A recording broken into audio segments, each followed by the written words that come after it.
Architectural Builder Supply is pleased to present you with this recording of the technical question that is listed in the title of this video. This call may be monitored and recorded for quality assurance. Door on a multifamily house, and the existing hinges are 4 inches high by 4.5 inches wide. There's no name on them. But I was wondering if you could help me with these Stanley, like a CB 168. Don't know if that's overkill for this door. It might be. Why are you considering a heavyweight hinge? Well, it's a 3-family house, and it just seems to get a lot of use. There's some renters here. Although the existing hinges have lasted for 30 years, so maybe that's all you can expect of them these days. I didn't know. When I started looking at the catalog, what would you suggest? Let me throw the question. The real reason I'm calling is just you've not answered the first question yet. Why are we considering? Because of the volume of use and the way in which it's used? Yeah, exactly. Okay.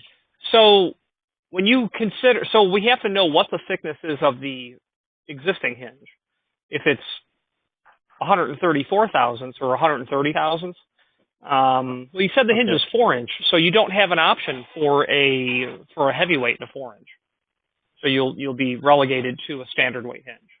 Okay, but that's 4 inches high, but it has to be 4.5 inches wide because I need that the distance from the pin. Yeah, we've not gotten there yet. Okay. So in terms of the thickness of the leaf, we're relegated to standard weight, which is 130 thousandths. And that's probably going to be required or forced on you anyway. And I say that because the door and frame are prepped for that thickness of leaf. How would you make it thicker by 50 thousandths on each side? How would you accommodate a thicker leaf? I'd have to chisel it out. Yeah. So you said it's hollow metal. How would you? Oh, well, I think that the front and the back are metal, but the inset is wood. Oh, it's not hollow metal then. Hollow metal is a particular type of class of door. So I think what you have is a residential metal clad door. So yeah, right. You could certainly work that deeper one way or another. Okay. But you maybe what you're implying, this has lasted 30 years, which is okay. It's had a lot. The house is, it just had a lot of use. So maybe I can go with a standard weight. I figure the door is about 75, 80 pounds. I don't know. About that. It's hard to know. It's since I haven't taken it off and don't want to take it off really, unless I have Sure. to. Yeah, no, I understand that.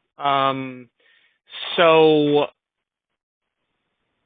if you were to consider remortising it for a 4.5 inch tall hinge, you could definitely get a thicker weight hinge. But I think that changes the scope of the project because the location of the holes for the screws are going to definitely be in a different location. So you'd be doweling those holes closed and re-drilling holes. It can all be done, but this might be more of a project than it's worth. Plus, you got 30 years out of the original ones. Are you going to carry another 30? Well, I won't live that hopefully long, you are. Hopefully you will. Maybe 10. I don't know. 15. So what would you suggest? I would suggest just replacing them with what you had. Okay. So that what I had, what's there is a 4 inch high by 4.5 inch wide hinge. Yeah, and that's going to be trouble. We're not going to be able to produce a 4.5 inch. Aha. So I might as well go to something. If I'm going to have to mortise in some of it, nope. I'm afraid I don't want to. I have to go to the 4.5 inch from the pin to the edge of the hinge. I'm guessing. Nope. You can. They can do a 5 inch wide, so it'd be 4 by 5. 4 by 5. Yeah. That would be the option. Okay. Or 4.5 tall and 4.5 wide, and then either standard or heavyweight. Okay. So if I do the 4.5 by 4.5, at least I've got one size that's the same, which seems to me the sort of critical one in terms of opening and closing. And I can mortise in the extra 1/2 inch. I'll check and make sure. What is a heavyweight hinge overkill? Is this only for commercial buildings? You know, is it overkill? I think 99 out of 100 would say it is. I would be the one person that says, well, tell me why not. You know, Okay.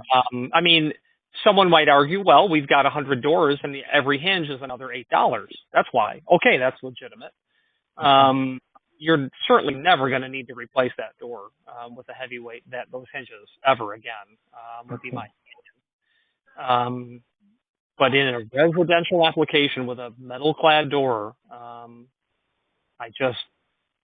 what a true heavyweight hinge is meant for doors that are wider than 3 foot, that weigh more than 50 pounds, and that are cycled hundreds of times a day. Okay, so let's go with the standard weight. That's fine. I need a removable pin. What else can I tell you about this? I think you've asked me no electricity going through the hinge. Okay, so do you want 4.5 by 4.5? Yes, sir. Okay, well, that's pretty easy. I mean, I'm thinking that all I'm going to have to do is remortise, a half inch on the top or the bottom of each hinge. Or split the difference, however those... Or split the difference. Aha. Or split the difference. Absolutely. You're right. Okay, let's take a look. So 4.5, 4.5. Yeah, I've got those hinges in the site in all different kinds of ways. You want them just regular ball bearing. Let's pull something up here. Yes. Please.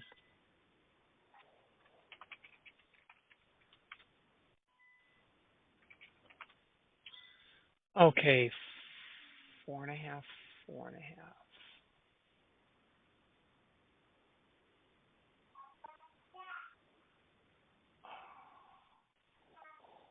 Maybe 179, 4.5, 4.5.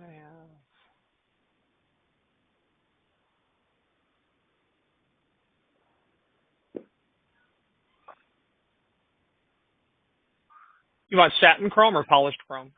They're going to the current ones are painted, and it's exterior. Oh, okay. Yeah. I don't know if is that stainless steel or is that it'd be satin chrome. Satin chrome. Yep, I've got those hinges. They're $8.11 each. It's pretty garden variety material. Okay. Is there any reason to that's I mean, you sound like you know what you're talking about, even though I don't. But that's the hinge you would recommend. I mean, I can spend more than that. I'd rather spend the money on the hinges, obviously, and not have any more problems with this. Yeah, I mean, if you're willing to do all of the work necessary to the door and frame, I would, going from 4 tall to 4.5 tall is going to give you a substantial amount of greater ability to handle the load that the door has to be cycled through. That extra half inch is like a 20% increase in efficiency or the capacity of the hinge. Okay. It would depend. If I had nothing on my schedule, I would consider the taller hinge. And that would be a good idea, but I would also be tempted to use a 4 by 5.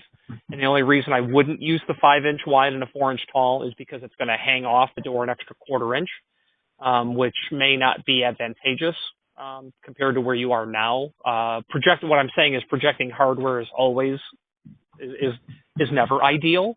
So that hinge grip is going to stick out even a little bit further than it does now. It's a very constrained space. It's an ancient house, and I can't even, to give you an example, I can't even pop the pin up without the pin is into the wall. That's the situation here.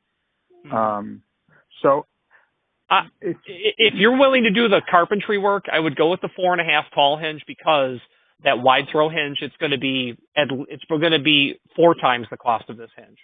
Right. Okay.